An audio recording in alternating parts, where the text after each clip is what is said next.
Hello students, मैं प्रतीक sir आपका अपने इस the organic point YouTube channel पर स्वागत करता हूँ।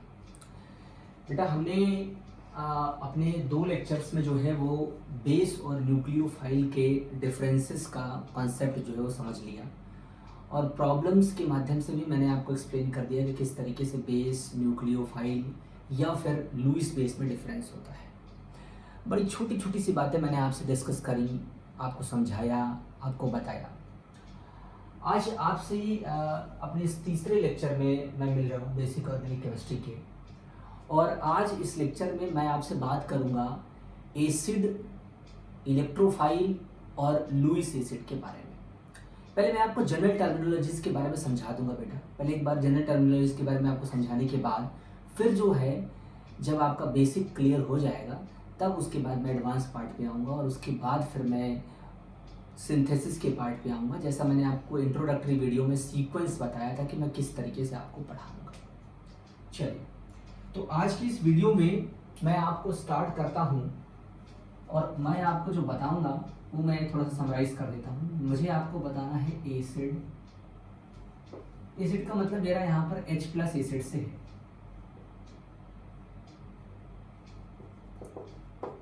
और लुईस एसिड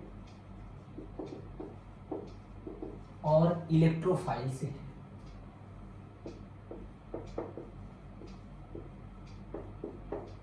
देखिए, इनसे जुड़ी हुई प्रॉपर्टी भी होती है जिसको हम जनरल ऑर्गेनिक केमिस्ट्री में पढ़ते हैं। एसिड से जुड़ी हुई प्रॉपर्टी होती है एसिडिटी, लुईस एसिड से जुड़ी हुई प्रॉपर्टी होती है लुईस एसिडिटी, और इलेक्ट्रोफाइल से जुड़ी हुई प्रॉपर्टी होती है इलेक्ट्रोफिलिसिटी।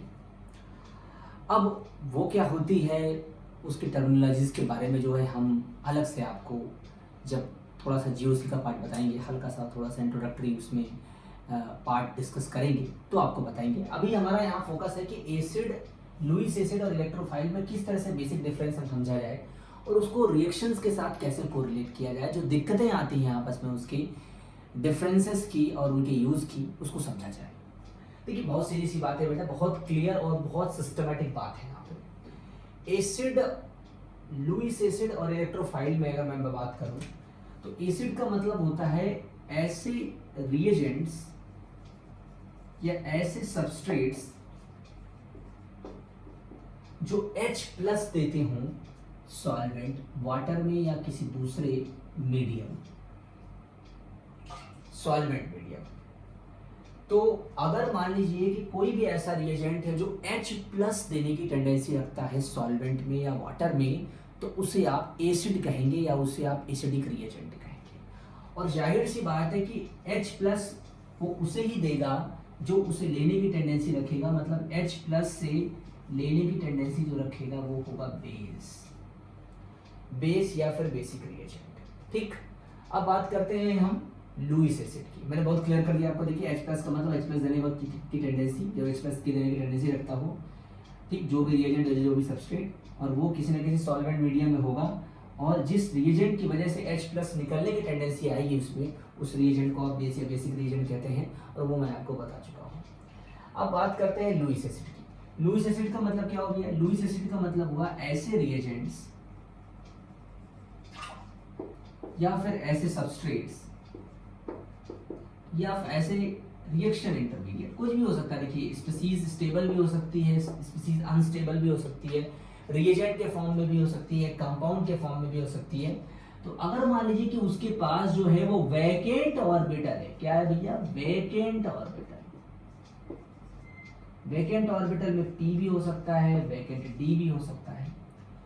तो अगर वैकेंट p ऑर्बिटल या वैकेंट d ऑर्बिटल कंटेनिंग कोई स्पीसीज है, कोई रिएजेंट है, कोई सबस्ट्रेट है या फिर कोई रिएक्शन इंटरमीडिएट है, तो आप उसे लुईस एसिड कह सकते हैं। एक बात ध्यान रखिएगा कि वैकेंट ऑर्बिटल जो है वो वैकेंट p या वैकेंट d के साथ दोनों साथ हो सकता है, और वहां पे ऑक्टेट कंप्लीट भी हो सकता है, और ऐसा भी हो सकता है कि ऑक्टेट ना कंप्लीट हो एलिमेंट का। दोनों कंडीशन में आप उसको लुईस एसिड कह सकते हैं। अब बात करते हैं इलेक्ट्रोफाइल की। इलेक्ट्रोफाइल का मतलब यह होता है कि एक ऐसी स्पीसीज, एक ऐसा कंपाउंड या फिर एक ऐसा रिएक्शन इंटरमीडिएट जो किसी तरीके से इलेक्ट्रॉनिकली डेफिशिएंट हो, उस पर इलेक्ट्रॉन की कमी हो, और इलेक्ट्रॉन की कमी होने का मतलब है कि उस पर इलेक्ट्रॉन की कमी हो सकती है किसी भी जुड़े हुए इलेक्ट्रोनेगेटिव एटम की वजह से, किसी भी जुड़े हुए इलेक्ट्रोनेगेटिव ग्रुप की वजह से, चाहे वो -I ग्रुप हो, चाहे वो -R ग्रुप हो, चाहे वो -M ग्रुप हो, चाहे वो -H ग्रुप हो, यानी कि माइनस हाइपर कंजुगेशन वाला ग्रुप हो, कैसा भी ग्रुप हो, एक हायर इलेक्ट्रोनेगेटिव एलिमेंट वाला ग्रुप अगर मान लीजिए किसी एलिमेंट पे जुड़ा हुआ है और वो इलेक्ट्रॉन को विड्रॉ कर रहा है अपनी तरफ, तो वो इलेक्ट्रॉनिकली डेफिशिएंट होगा, और इलेक्ट्रॉनिकली डेफिशिएंट होगा तो आप उसको इलेक्ट्रोफाइल बोलोगे। ध्यान रखिए बेटा, H+ को छोड़ करके जितनी भी इलेक्ट्रॉनिकली डेफिशिएंट स्पीसीज होगी वो सारी इलेक्ट्रोफाइल होगी। तो मैं यहाँ पर बात कर रहा था कि इलेक्ट्रोफाइल अगर मैं ले रहा हूँ तो मैं बात कर रहा हूँ इलेक्ट्रॉनिकली डेफिशिएंट स्पीसीज की। और इलेक्ट्रॉनिकली डेफिशिएंट स्पीसीज किस फॉर्म में हो सकती है भैया? इलेक्ट्रॉनिकली डेफिशिएंट स्पीसीज हो सकती है पॉजिटिव चार्ज के फॉर्म में, या फिर केटायन कह सकते हैं आप, केटायन के फॉर्म में, जिसके पास कोई वैकेंट ऑर्बिटल हो। भाई पॉजिटिव चार्ज होगा, वैकेंट ऑर्बिटल के साथ होगा, तभी आप उसको इलेक्ट्रॉनिकली डेफिशिएंट बोलेंगे।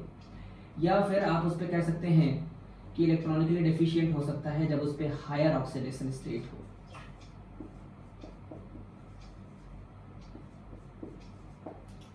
ठीक, मतलब कि कोई vacant orbital containing positive charge है, या केटायन है, या कार्बोकेटायन है, या फिर हायर ऑक्सीडेशन स्टेट वाली स्पीसीज है, वो इलेक्ट्रोफाइल हो सकती है।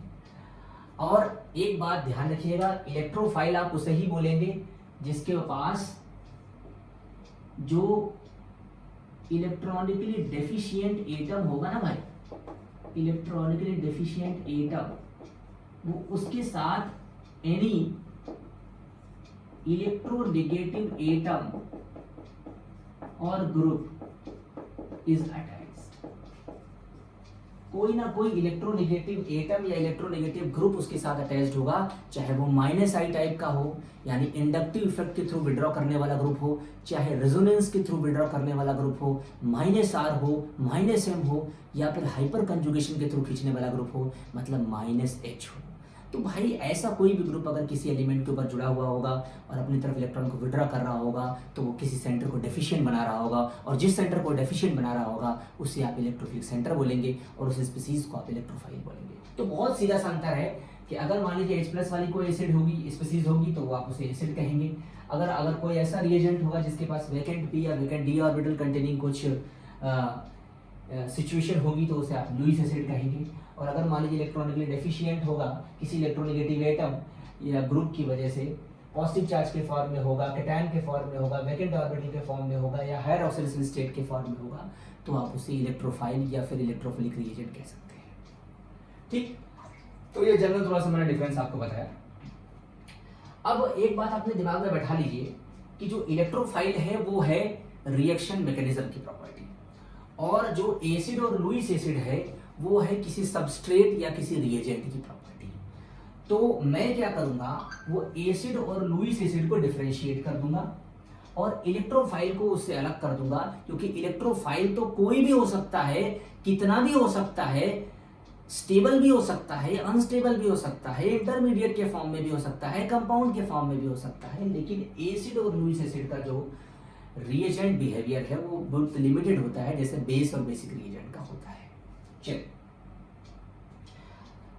तो बिफोर स्टार्टिंग की मैं आपको इलेक्ट्रोफाइल के बारे में कुछ बताऊं, इलेक्ट्रोफाइल के बारे में कुछ डिस्कस करूं, पहले मैं थोड़ा सा आपको एसिड और लुईस एसिड के बारे में बता देता हूं। बड़ी छोटी छोटी बातें मैं आपसे डिस्कस कर रहा हूं, आपको आती होंगी, लेकिन ये है कि आपको डिफरेंसेस के फॉर्म में पता होना चाहिए उसके बारे में। ठीक बेटा,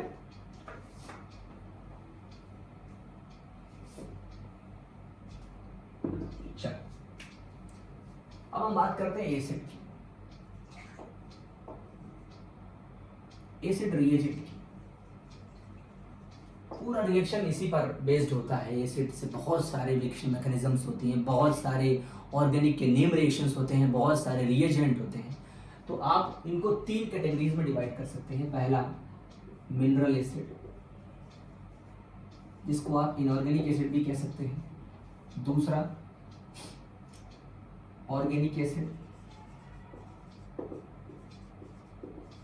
और तीसरा आप कह सकते हैं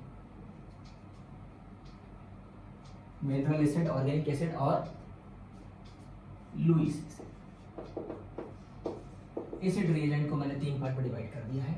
मिनरल एसिड में यानी H+ mineral acid, inorganic acid भी कह सकते हैं, ऑर्गेनिक एसिड जो ऑर्गेनिक कंपाउंड्स की तरह एग्जिस्ट करे और जिनके पास एसिडिक हाइड्रोजन हो, और लुईस एसिड। डिफरेंसेस तो मैंने आपको बता दिया।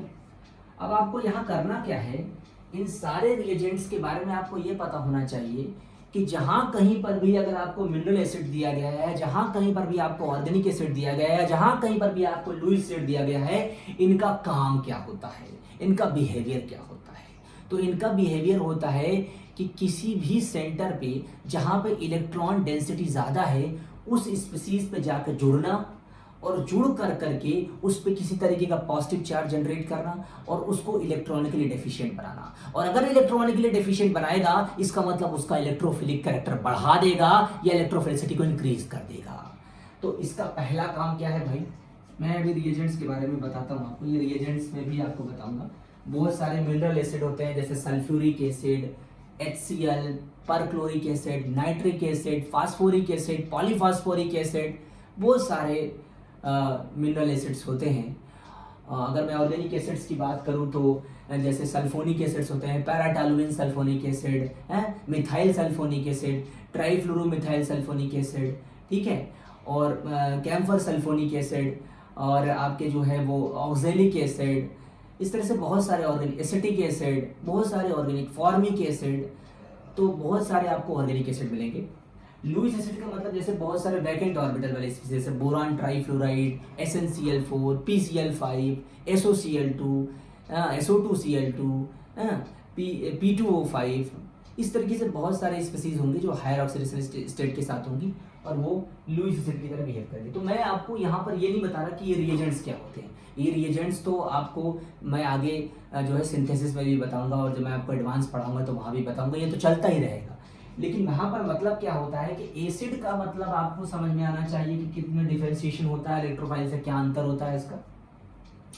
दूसरा कि इसका एप्लीकेशन किस तरीके से रिएक्शन में होता है, किस तरीके से इसको बेसिक तरीके से हम कोरिलेट करते हैं किसी रिएक्शन के साथ। तो सबसे पहला वर्क क्या भैया इसका यूज 1 क्या है, अगर कहीं दिया गया है तो, कि ये किसी भी इलेक्ट्रॉनिकली रिच सेंटर पे, चाहे वो बेस की तरह हो चाहे वो लुईस बेस की तरह हो, मतलब एट इलेक्ट्रॉनिकली रिच बेसिक और Lewis basic centre to generate positive charge and make it electronically deficient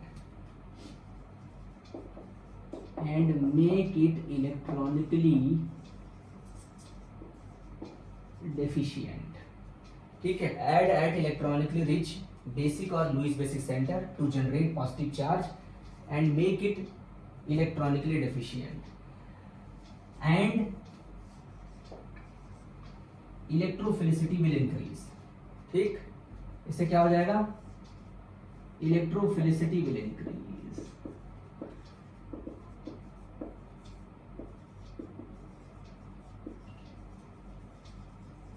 ठीक, यानी कि अगर कहीं पर एसिड दिया गया है, लुईस एसिड दिया गया है या फिर ऑर्गेनिक एसिड दिया गया है, तो उसका ये काम हो सकता है कि ये किसी बेस या लुईस बेसिक सेंटर पे जुड़े और वहां पर पॉजिटिव चार्ज क्रिएट करे और इससे इलेक्ट्रोफिलिसिटी बढ़ जाए उसकी। और अगर इलेक्ट्रोफिलिसिटी बढ़ जाएगी तो फिर वहां पर आसानी से कोई न्यूक्लियोफाइल अटैक कर सकता है। यानी किसी भी न्यूक्लियोफिलिक रिएक्शंस के रेट को बढ़ाने के लिए आप एसिड या लुईस एसिड ले सकते हैं। ये पहला काम हो गया इसका।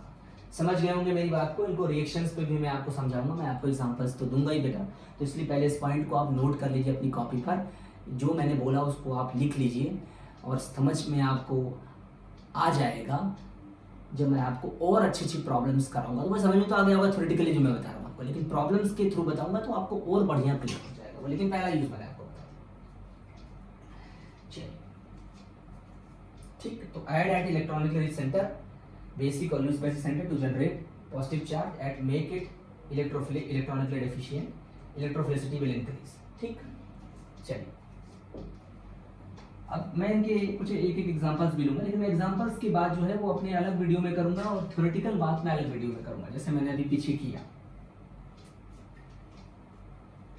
दूसरा काम क्या होगा भाई इसका? दूसरा काम होगा एसिड और लुईस एसिड और organic acid will add heteroatom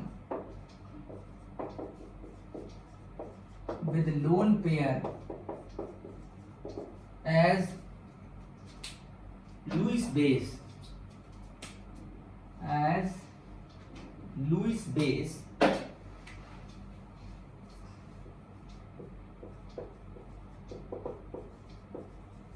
and convert it into good leaving group. देखिए बेटा, एक ये इसका काम यह होता है कि अगर आप एसिड या लुईस एसिड कहीं पर लें या आप ऑर्गेनिक एसिड लें तो वो किसी हेटेरो एटम जो कि सिग्मा बॉन्ड के थ्रू जुड़ा हुआ है उस पर जाकर जुड़ जाता है और जुड़ करके उस पर पॉजिटिव चार्ज क्रिएट करवा लेता है, और जैसे ही पॉजिटिव चार्ज क्रिएट होता है जो उसका सिग्मा बॉन्ड होता है वो वीक हो जाता है उसके पॉजिटिव चार्ज की वजह से, उसके इलेक्ट्रॉन की विड्रॉइंग पावर की वजह से, और जब वो बॉन्ड वीक हो जाता है तो वो बढ़िया लिविंग ग्रुप में कन्वर्ट हो जाता है। इसका मतलब कि वो गुड लिविंग ग्रुप में कन्वर्ट हो जाता है, और जब वो गुड लिविंग ग्रुप में कन्वर्ट हो जाता है तो रिएक्शन मैकेनिज्म में जो लिविंग ग्रुप से जुड़ी हुई रिएक्शन मैकेनिज्म्स होती हैं, सब्स्टिट्यूशंस होती हैं, एलिमिनेशंस होती हैं, उनका रेट बढ़ जाता है। तो ये इसका दूसरा काम है, ठीक। और यही दो काम जो है वो पूरी ऑर्गेनिक केमिस्ट्री में एसिड या लुईस एसिड से कराया जाता है। अपने दिमाग में बैठा लीजिए इस बात को। पूरी ऑर्गेनिक केमिस्ट्री में एसिड का मतलब है कि वो किसी बेसिक या लुईस बेसिक सेंटर पे जुड़ेगा। अगर पाई बॉन्ड के फॉर्म में है, डबल बॉन्ड के फॉर्म में है या ट्रिपल बॉन्ड के फॉर्म में है तो उसकी इलेक्ट्रोफिलिसिटी बढ़ा देगा, और इलेक्ट्रोफिलिसिटी बढ़ा देगा तो जो न्यूक्लियोफिलिक रिएक्शंस का है रेट वो बढ़ जाएगा, और बहुत सारे न्यूक्लियोफिलिक रिएक्शंस में मैकेनिज्म्स के रेट को बढ़ाने के लिए उसका इस्तेमाल किया जाता है। दूसरा कि अगर आप एसिड या लुईस एसिड या ऑर्गेनिक एसिड लेते हैं और सिग्मा बॉन्ड के थ्रू कोई हेटेरोएटम होता है तो वहाँ हेटेरोएटम पर वो प्रोटोनेट होकर के या लुईस एसिड बेस करेक्शन करके जुड़ करके पॉजिटिव चार्ज क्रिएट करके उसको बढ़िया लिविंग ग्रुप में कन्वर्ट कर देता है, जिससे बहुत सारे रिएक्शन मैकेनिज्म्स में उसका रेट बढ़ जाता है। ये तो देखिए बात हुई एसिड या लुईस एसिड की। अब आप कहोगे सर कि मुझे कैसे पता चलेगा कि एसिड और लुईस एसिड को हमें रिएक्शन में इस्तेमाल करना है या ये एसिड या लुईस एसिड दिया गया है। तो जैसे मैंने अपने बेस और न्यूक्लियोफिलिक वाले लेक्चर में आपको बताया था कि बेस और बेसिक रिएजेंट्स को डिफ्रेंशिएट कर दीजिए और जो सारे बेसेस हैं उनको एक फॉर्म में टेबुलेट कर दीजिए, और मैंने आपको बताया था कि मैं वो टेबल भी शेयर करूंगा और मैं आपको जल्द ही जो है वो अपडेट कर रहा हूँ। एक्चुअली जो पुरानी मेरे पास टेबल थी उसको मैं अपडेट कर रहा हूँ, तो उसको अपडेट करके मैं आपको जल्द से जल्द उसको जो है वो अपलोड कर दूंगा, आपको शेयर कर दूंगा उसका लिंक। लेकिन एसिड और लुईस एसिड के भी बहुत सारे रिएजेंट्स होते हैं जिनको मैंने कलेक्ट कर रखे हैं, चाहे वो एसिड हो, प्रोटानिक एसिड में मिनरल एसिड हो, चाहे वो ऑर्गेनिक एसिड हो, चाहे वो लुईस एसिड हो, उनको रिएजेंट्स के फॉर्म में मैंने टेबलेट कर रखा है और उनको मैं आपको प्रोवाइड कर दूंगा। उनको मग कर लेना है, आपको दिमाग में बैठा लेना है, क्योंकि दिमाग में बैठाना बहुत जरूरी है, क्योंकि वो रिएजेंट्स हर जगह इस्तेमाल किए जाते हैं, पूरी मैकेनिज्म में भरे पड़े हैं, पूरी ऑर्गेनिक में भरे पड़े हैं, तो डिफ्रेंशिएट करना बहुत ज़रूरी है। इलेक्ट्रोफाइल से डिफ्रेंशिएट करना बहुत ज़रूरी है। तो आपको वो टेबल, दो टेबल की बात करी मैंने, एक तो बेस और बेसिक रिएजेंट की टेबल और एक एसिड और लुईस एसिड रिएजेंट्स की टेबल, जिसमें मैं आपको बहुत सारे एसिड और लुईस एसिड के बारे में टेबुलेट करके बता दूंगा कि ये एसिड और लुईस एसिड है, इनका पीके वैल्यू कम होता है और इनको एसिड और लुईस एसिड की तरह इस्तेमाल किया जाता है। क्लियर? चलिए, मैंने आपको थ्योरेटिकली इसको थोड़ा सा एक्सप्लेन कर दिया। अब मैं बात करता हूँ इलेक्ट्रोफाइल की।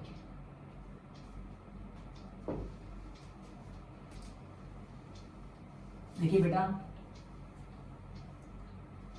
मैं आपसे इन वीडियोस के माध्यम से जुड़ना चाहता हूँ, आपको बताना चाहता हूँ कि ऑर्गेनिक केमिस्ट्री होती क्या है, लेकिन थ्योरेटिकली आपको पहले सीखना पड़ेगा, समय देना पड़ेगा, और उसके बाद ही आप इसको बहुत अच्छे से सीख सकते हैं। तो डिटेल्ड में कुछ करना चाहते हैं, कोई CSIR का, जैम का, या फिर गेट का आप कोर्स ज्वाइन करना चाहते हैं तो वो तो मेरे ऐप पर द केमिस्ट्री पॉइंट के ऐप पे या जो है वो ऑलरेडी रन हो रहा है, तो वो आप ज्वाइन कर सकते हैं। लेकिन आप अगर पहले से ऑर्गेनिक केमिस्ट्री की बहुत अच्छी जानकारी रखना चाहते हैं, केवल आप कॉन्फिडेंस बढ़ाना चाहते हैं, तो बहुत सारे बच्चों को आप ये वीडियोस को शेयर करके उनकी फ़ायदा और उनकी मदद कर सकते हैं।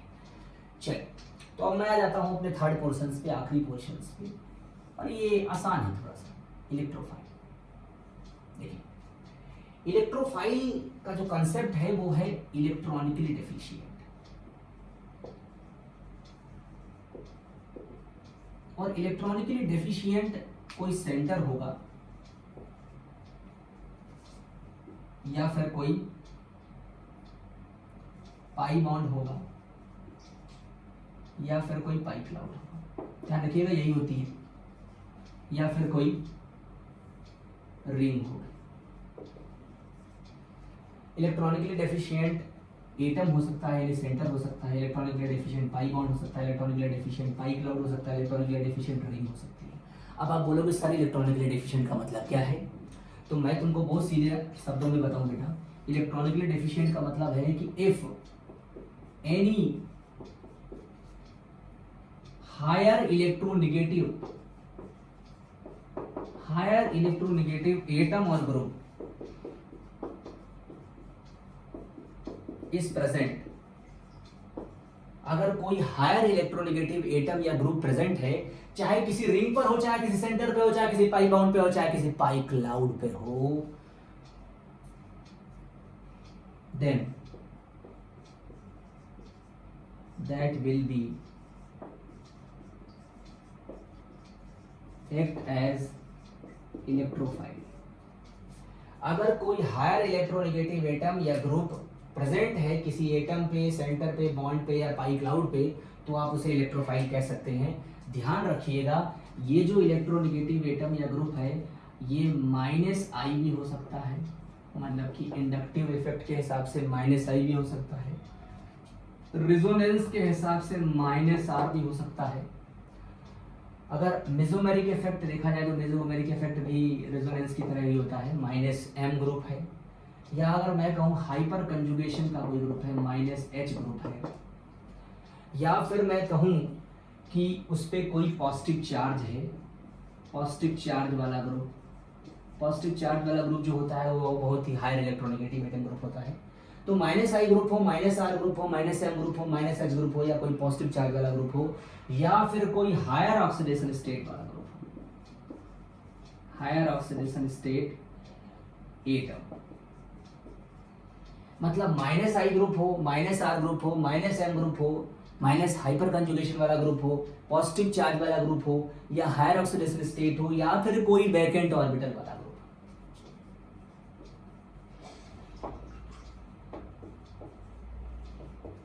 अदर देन H+ और वैकेंट P और vacant D orbital containing Lewis acid reagent, उनको छोड़ दिया जाए तो जितने भी ऐसे सेंटर्स, रिंग, पाई बॉन्ड या पाई क्लाउड होंगे जो इन तरह के ग्रुप से जुड़े हुए होंगे, चाहे सिग्मा बॉन्ड के थ्रू जुड़े हुए हों, पाई बॉन्ड के थ्रू जुड़े हुए हों, डबल बॉन्ड के थ्रू जुड़े हुए हों, ट्रिपल बॉन्ड के थ्रू जुड़े हुए हों, आप उनको इलेक्ट्रोफाइल्स या इलेक्ट्रोफिलिक सेंटर कह सकते हैं। ठीक, चलो अब इलेक्ट्रोफाइल और इलेक्ट्रोफिलिक सेंटर दो तरह के होते हैं। देखिएगा, ध्यान से देखिए।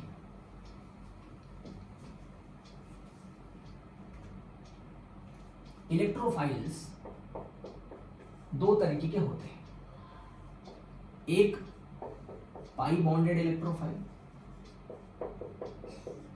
दूसरा सिग्मा बॉन्डेड इलेक्ट्रोफाइल। और दोनों में दो दो कैटेगरी होती हैं, एक होता है एक्टिव इलेक्ट्रोफाइल और एक होता है simple electrophile. Sigma bonded electrophile में भी दो तरीके का हो सकता है, एक एक्टिव इलेक्ट्रोफाइल और एक सिंपल इलेक्ट्रोफाइल।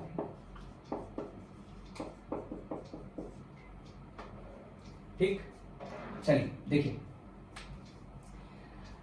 देखिए, बड़ी सिंपल सी बात मैं आपको बताता हूं। अगर कोई सिग्मा बॉन्डेड ग्रुप हो और वो किसी एटम से जुड़ा हुआ हो, रिंग से जुड़ा हुआ हो, किसी ग्रुप से जुड़ा हुआ हो और उस पे कोई इलेक्ट्रोनेगेटिव एटम हो, चाहे वो -I हो, चाहे वो -R हो, किसी भी तरीके का हो, तो आप उसको सिग्मा बॉन्डेड इलेक्ट्रोफाइल बोल सकते हैं, लेकिन सिग्मा बॉन्ड के थ्रू होना चाहिए। और अगर पाई बॉन्ड के थ्रू है और उस पे इलेक्ट्रॉन की कमी है किसी भी तरीके के -I, -R या -H या इस तरह के किसी भी ग्रुप की वजह से, तो आप उसको बोल सकते हैं पाई बॉन्डेड इलेक्ट्रोफाइल। ध्यान रखिएगा कि अगर वो किसी कैटायन के फॉर्म में है, किसी वैकेंट ऑर्बिटल के फॉर्म में है या किसी हायर ऑक्सीडेशन स्टेट के फॉर्म में है, तो आप उसको बोलते हैं एक्टिव इलेक्ट्रोफाइल। लेकिन अगर मान लीजिए कि वो पॉजिटिव चार्ज के फॉर्म में नहीं है, हायर ऑक्सीडेशन स्टेट के फॉर्म में नहीं है, वैकेंट ऑर्बिटल के फॉर्म में नहीं है, सिर्फ पॉजिटिव चार्ज के कैरेक्टर के फॉर्म में है, इलेक्ट्रॉन की कमी जो है वो केवल पॉजिटिव चार्ज के कैरेक्टर के फॉर्म में है, कोई इलेक्ट्रोनेगेटिव एटम ग्रुप जुड़ा हुआ है, उसके इलेक्ट्रॉन विड्रॉइंग इफेक्ट की वजह से पार्शियल पॉजिटिव चार्ज का कैरेक्टर है केवल उस पर, तो आप उसको बोलेंगे सिंपल इलेक्ट्रोफाइल। सिंपल इलेक्ट्रोफाइल बोलेंगे। जैसे मैं आपसे अगर बोलूं कि सपोज करिए मैंने लिया है MEI, तो I पर पार्शियल नेगेटिव है, Me पर पार्शियल पॉजिटिव है। I पर पार्शियल नेगेटिव है, Me पे पार्शियल पॉजिटिव है, इसका मतलब Me पर इलेक्ट्रोफिलिक कैरेक्टर है। लेकिन अगर मैं बात करूं कि मैंने MEI के साथ AlCl3 लिया हुआ है, तो AlCl3 जो है वो I को निकाल लेगा और Me पर प्लस जनरेट कर देगा और AlCl3I माइनस जनरेट कर लेगा और Me पे प्लस आ जाएगा। इसका मतलब क्या हो गया कि ये पॉजिटिव चार्ज हो गया, यानी कार्बोकैटायन हो गया, और अगर कार्बोकैटायन हो गया इसका मतलब ये एक्टिव इलेक्ट्रोफाइल है। तो अपने माइंड में बिठा लीजिए बेटा कि those species which are having positive charge or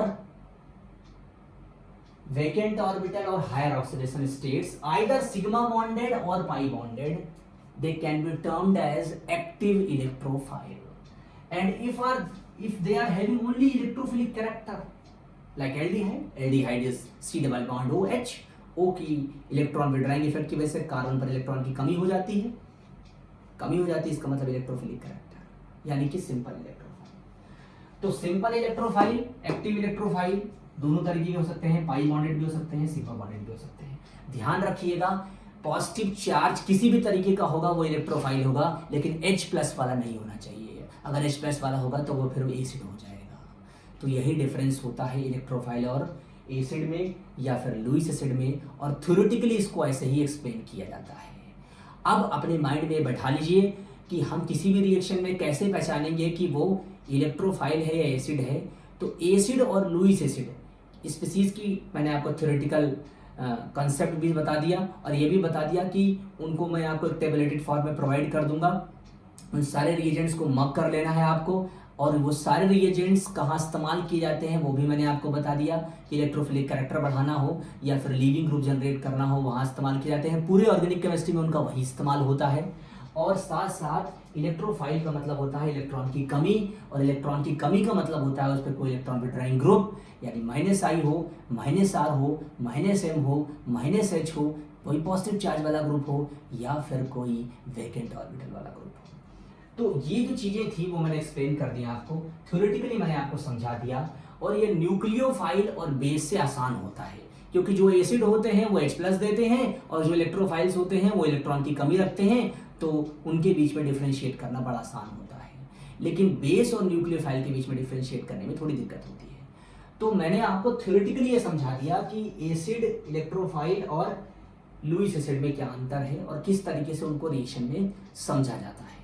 अब अपनी नेक्स्ट वीडियो में मैं आपको ये बताऊंगा कि किस तरीके से इनको रिएक्शन में यूज किया जाता है, और जो मैंने आपको थ्योरेटिकली यहाँ समझाया उनको प्रॉब्लम के फॉर्म में किस तरीके से पूछा जाता है और किस तरीके से उनका इस्तेमाल किया जाता है, चाहे वो एसिड हो, चाहे वो लुईस एसिड हो, और चाहे वो इलेक्ट्रोफाइल हो।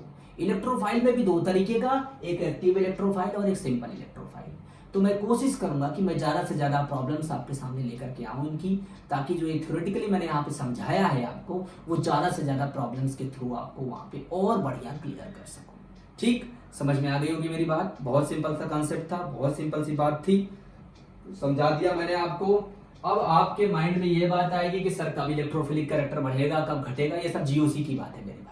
अभी मैं तुमको सिंपल समझा रहा हूँ कि इलेक्ट्रोफाइल क्या होता है, एसिड क्या होता है, लुईस एसिड क्या होता है, उनको किस तरह से रिएक्शन में यूज किया जाता है। अब तुम पूछोगे sir what is the use of electrophile. अबे पूरा इलेक्ट्रोफाइल से ही तो रिएक्शन मैकेनिज्म बना हुआ है मेरे भाई, पूरी मैकेनिज्म इलेक्ट्रोफाइल से तो बनी हुई है, तो इनका यूज मैकेनिज्म में होता है।